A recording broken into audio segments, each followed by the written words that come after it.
Chain સ્નેચિંગની ઘટનાઓ પર લગામ લગાવવા માટે સુરત ક્રાઇમ બ્રાન્ચને મોટી સફળતા મળી છે। સુરત અને અમદાવાદ શહેરમાં આતંક મચાવનાર અને 19થી વધુ ગંભીર ગુનાઓમાં સંડોવાયેલા એક રીઢા ગુનેગારને ક્રાઇમ બ્રાન્ચે દબોચી લીધો છે। ચેઇન સ્નેચિંગની ઘટનાઓ પર લગામ લગાવવા માટે સુરત ક્રાઇમ બ્રાન્ચને મોટી સફળતા મળી છે।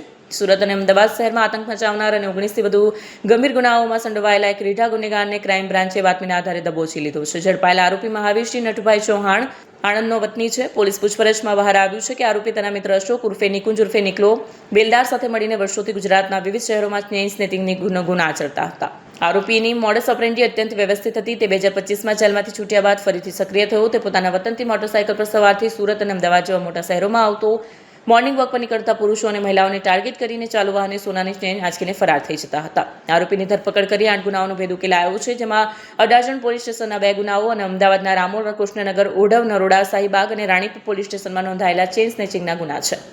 સુરત શહેર ક્રાઇમ બ્રાન્ચની ચેઇન સ્નેચિંગ સ્કોડના પોલીસ ઇન્સ્પેક્ટર જૈન ગોસ્વામી અને પીએસઆઈ એનટી દેસાણીને માહિતી મળેલ કે કતારગામ વડલા સર્કલ પાસે એક આરોપી મહાવીરસિંહ નટુભાઈ ચૌહાણ, જે મૂળ તારાપુર આણંદ મહિયારી ગામનો રહેવાસી છે, જે અગાઉ ચેઇન સ્નેચિંગ ગુનામાં વોન્ટેડ ચાલે છે, તેને પોતાના સહતોમતદાર અશોક રામજીભાઈ બેલદાર, જે અગાઉ ચેઇન સ્નેચિંગની અંદર પકડાયેલો હોય અને હાલ જેલમાં હોય, એના માટે વકીલ કરવા માટે અહીંયા આવેલ, જે માહિતી આધારે આરોપીને પકડી અને ક્રાઇમ બ્રાન્ચ ખાતે લાવીને પૂછપરછ કરતા આરોપીએ કુલ 8 ગુનાની કબૂલાત આપેલ છે ચેઇન સ્નેચિંગની।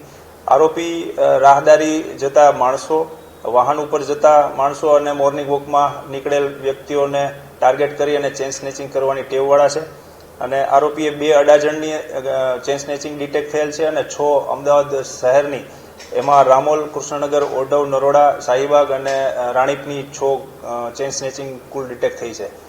આરોપી અગાઉ પણ 19 ગુનાની અંદર પકડાઈ ગયેલ છે, ગુનાહિત ઇતિહાસ ધરાવે છે અને તે મારામારી, ચેઇન સ્નેચિંગ, ચોરી અને લૂંટ જેવા ગુનાનો રીઢો ગુનેગાર છે।